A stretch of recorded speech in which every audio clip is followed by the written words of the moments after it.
In this video we're going to discuss how to vary your ball flight when chipping.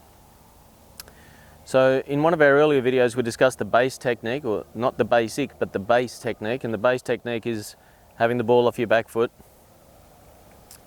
So being a shoe distance from the ball, having the ball off your back foot, slightly open stance, hands left, weight left.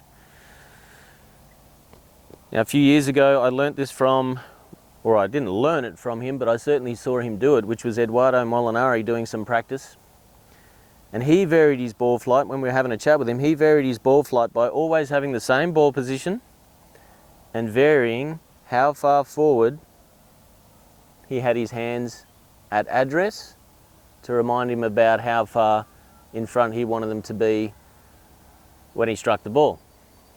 Now that's fine when you're a European Tour player or a World Tour player and you're practicing this stuff 8 hours a day, that's fine. But if you're an average club golfer that gets out once a Saturday, that might not work. So what I recommend and what I certainly teach is this will always be your home base, ball off the back foot, until you've learnt that back to front.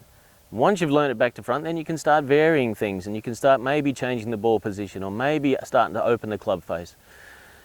But that's got to be in your back pocket first. So I would definitely suggest you take a look at those earlier videos and absolutely practice that until you've got it in your back pocket. What we're going to get to is how to vary your ball flight. Now the most simplest thing to do, if you want the ball to go a little lower, is to push your hands a little further in front. That's going to manipulate the angle of your club face and get it to go lower. I would definitely never recommend you have your hands behind the ball. We said that good basis is hands left.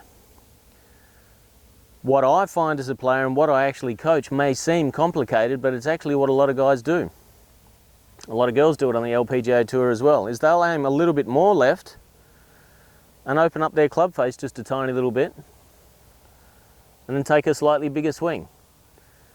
You might think, well, that's incredibly complicated. Why don't I just grab a different club? Well, yeah, you can do that. You can grab a different club and have 3 different outcomes with 3 different clubs and 3 different ball flights, and that's fine if you're practicing that enough.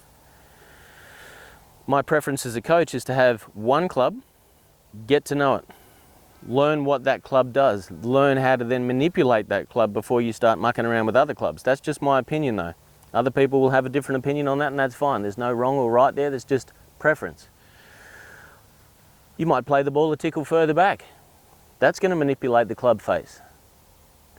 I wouldn't recommend you start putting the ball way out in front, not until you know what this one's doing.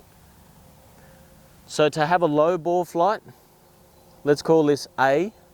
We're going to have a certain flight from that one there as long as the hands stay in front. You might place the ball a little further back again, which might be unusual if you've never had the ball that far behind you in your stance before, but it can work, it does work, and lots of people do it. Phil Mickelson's a big fan of that. That will give you a lower ball flight again. Let's go back to home base. Open the club face a tickle. That means the club's going to point out to the right a little, so we have to counteract that by aiming a tiny little bit more left with your body line. So that will mean you've got a bit of a fork going on in that your feet are well left, your club face is a bit right.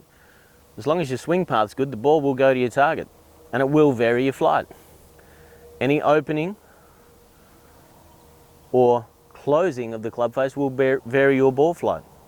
So I would recommend you get to know A first, which is home base, B, having the ball that little bit further back, and C, going back to home base but aiming a tickle more left and then opening the club face just a little.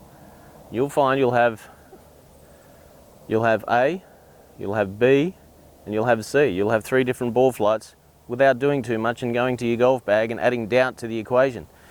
We're still going back to the club that we want to know, and we're just going to vary our ball flights. So we're now going to hit a couple of these. We're going to hit our base shot first.